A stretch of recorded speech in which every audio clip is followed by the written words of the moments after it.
ये ले जी अब अंधेरा हो गया है, हमने कसम खाई हुई है कि आज हमने आरएनए वायरस करके छोड़ने हैं, और जब आप लोगों ने भी करने हैं ना इसी तरह करने हैं एक ही सिटिंग में, ठीक है। चीज़ों को कर लेते होते हैं, कोई बात नहीं भी दिल कर रहा होता तो भी कर लेते हैं। अच्छा जी, अब last but not the least, hepatitis and HIV। कोई भी डॉक्टर जो है ना वो अपने आप को डॉक्टर ही नहीं कह सकते, सिंपल सी बात है। चाहे पाकिस्तान है चाहे कोई भी वो बाहर का मुल्क है, अगर उसे हेपेटाइटिस और HIV का नहीं पता, सिंपल सी बात है बेटा, कॉमन अंडरस्टैंडिंग की बात है कि ये दो चीज़ें ऐसी है जो हम सबके फिंगर टिप्स पे होनी चाहिए। मन करता है या मन नहीं करता, we should have a clear concept of the hepatitis और HIV। बड़ा ग्रेव इशू है हेपेटाइटिस का। हेपेटाइटिस बहुत ईजी है, बहुत सिंपल है। टेबल दिया हुआ है, लेविंसन में भी दिया हुआ है, बुकलेट में भी दिया हुआ है, जहाँ से मर्जी आप कर लें। इसमें आपको वायरल मार्कर्स का सबसे पहली बात है पता होना चाहिए। वायरल मार्कर्स बहुत इंपॉर्टेंट होते हैं, बाकी दिए तो समरी से कर लें, जहाँ से भी कर लें, बहुत सिंपल है, ठीक है। तो मैं सिर्फ आपको वो बातें यहाँ पे बताऊंगी जो कि ज़्यादा मेन याद रखने वाली है। तो कौन कौन से हैं जी सबसे ज़्यादा इंपॉर्टेंट? ये B है, C है, D है, E है और A है। ये BDS को आया था लास्ट ईयर कि which hepatitis viruses are spread by faecal oral route, ठीक है। तो अरे यार अल्लाह, उस वक्त पता नहीं होश ही नहीं काम करती बच्चों की। बेटा जो A और E है ना, ये दोनों जो है ये फीकल ओरल रूट से, ठीक है। जो सिंपल यरकान होता है, सिंपल जो यरकान होता है, सिंपल जॉन्डिस होता है, कंटेमिनेटेड वाटर से बहुत ज्यादा, कंटेमिनेटेड फूड से होता है, वो आपके A और E है, ठीक है। तो एंटी हेपेटाइटिस A वायरस की एंटीबॉडी जो है वो डिटेक्ट कर लेते हैं एलाइजा से, और इधर anti hepatitis E virus antibodies वो डिटेक्ट कर लेते हैं ऑब्वियसली एलाइजा से। तो ये इनका डायग्नोज होता है। वो क्या, वो पुराने वक्तों में भी कहते थे, आजकल भी वही कहते हैं, गन्ने का रस पियो और पता नहीं क्या। तो ये सिंपल ये है कि A और E are the simple ones. The most dangerous ones जो हम सबको पता है, सबसे ज्यादा पाकिस्तान में अब इस वक्त जो हिपैटोसेलुलर कार्सिनोमा है, तो ये बेटे it is related to hepatitis B and C।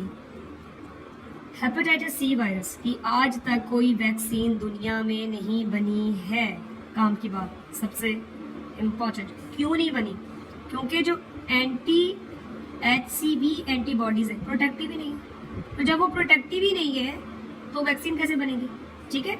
Diagnostic भी यही होती है, आपने जो करवाना होता है हेपेटाइटिस C के लिए टेस्ट, वो सिर्फ ये करवाना होता है एंटी HCV। अगर गॉड फॉरबिडन पॉजिटिव आ जाए, ये एलाइजा से हो जाएगा, पॉजिटिव आ जाए तो फिर आपने आगे करवाना है PCR। दो तरह का होता है, सबको पता है, बायोकेम वाले पढ़ाते हैं, ठीक है।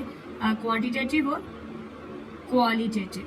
जो क्वांटिटेटिव है, जो क्वालिटेटिव है, वो फिर अगेन से यही बताता है कि वो वायरस है या नहीं है, कितना है, then that's the important. Viral load, viral load जो है ना, वो आपने ट्रीटमेंट के लिए, बहुत ट्रीटमेंट रिस्पॉन्स चेक करने के लिए वायरल लोड जो है ना वो फिर क्वांटिटेटिव PCR से होता है, ठीक है। स्प्रेड कैसे होता है जी ये हेपेटाइटिस C वायरस? अच्छा, इसके स्प्रेड में भी बड़ा दुनिया में आज तक है, ये यहाँ तक भी है, कहते हैं कि ये टीयर्स में से भी आइसोलेट होता है, स्लाइवा में भी होता है। इसमें आपकी जो है सबसे ज़्यादा तो ऑब्वियसली ब्लड से होता है, ठीक है। ये नीडल प्रिक से, नीडल प्रिक से बहुत ज़्यादा होता है। बहुत ध्यान करते हैं जब ये आप लोगों ने हाउस जॉब्स करनी है ना, वार्ड्स में जाके जज्बाती हो के मरीजों को साथ लगे होते हैं, ठीक है। नीडल प्रिक से बहुत ज़्यादा होता है। सेक्सुअल का इसका इतना ज़्यादा नहीं है, वो हेपेटाइटिस B वायरस का ज़्यादा वो प्रूवन है, मतलब दुनिया में ट्रांसफ्यूजन रिलेटेड ये सारे इसके जो है ये रूट्स हैं। और ऑब्वियसली हेपेटोसेलुलर कार्सिनोमा कर देता है अल्टीमेटली। और हमारे एक प्रोफेसर साहब हुआ करते थे, अल्लाह बख्शे फोर्थ हो गए हुए, वो फोर्थ ईयर MBBS के कंबाइंड प्रॉफ के ज़माने में बहुत पूछा करते थे वो लोगों को ये कि भाई इसको मैंने लेक्चर में क्या कहा था कि हेपेटाइटिस C वायरस क्या है, तो वो उन्होंने लेक्चर में एक्चुअली कहा होता था कि ये बड़ा मीसला वायरस है। ये वो उनका जो सर का उनका फेवरेट जो था ना, ये जो ब्लॉग होता था, तो वो क्या करते थे इसलिए कि ये बस apparently patient will just look like a healthy person, और अंदर ही अंदर ये अपना काम दिखा देता है, और फिर अल्टीमेटली पता लगेगा कि हेपेटोसेलुलर कार्सिनोमा हो गया, ठीक है। तो जो इंजरी है वो अब इम्यूनिटी का भी आपने टेस्ट दिया है, जो वायरसेस के अगेंस्ट जो आपका होता है वो साइटोटॉक्सिक T सेल्स होते हैं, ठीक है। तो यहाँ पे जो साइटोटॉक्सिक T सेल्स होते हैं वो जब वो उल्टा, और वही जो है सबसे ज़्यादा वो डैमेज का वो उसका कॉज होते हैं, ठीक है। ये इसकी छोटी सी पैथोजेनेसिस है, ये चीज़ें इंपॉर्टेंट है, ये आपने ध्यान से यहाँ पे अगर सुन ली है तो बस इसके बाद जस्ट आप समरी पढ़ लें। अच्छा, B का इतना आसान नहीं है, इधर ज़रा थोड़ा सा ज़्यादा याद करना पड़ता है। इसके 3 तरह के एंटीजेंस बहुत इंपॉर्टेंट है। ये बेटा फाइनल ईयर तक बहुत इंपॉर्टेंट है, प्लीज इसको अभी से देख लो ताकि फाइनल ईयर में फिर ये यूक्यू में आपको वहां पे जाके सर न खपाना पड़े। Hepatitis B surface antigen, hepatitis B core antigen, hepatitis B E antigen, और फिर तीनों की antibodies, anti H B S, anti H B C, anti H B ई।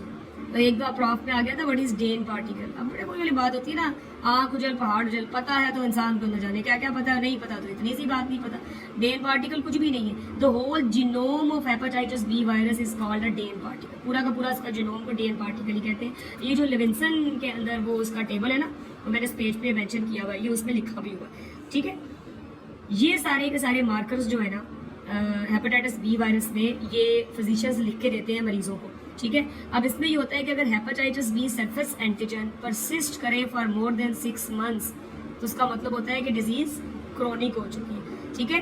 और अगर anti H B S detect हो जाए तो मीन्स कि अब वो डिजीज जो है ना वो एंटीबॉडीज बन गई हैं, अब इतना इशू नहीं रहा। और इसकी वैक्सीन बिल्कुल अवेलेबल है, ये बिल्कुल लगी होनी चाहिए, हम सारों को लगवानी चाहिए। किसी ज़माने में फर्स्ट ईयर MBBS की तो लगाया करते थे, अब पता नहीं आप लोगों ने लगवाई नहीं कि नहीं लगवाई होगी, वैसे नहीं तो लगवा। विंडो पीरियड क्या होता है?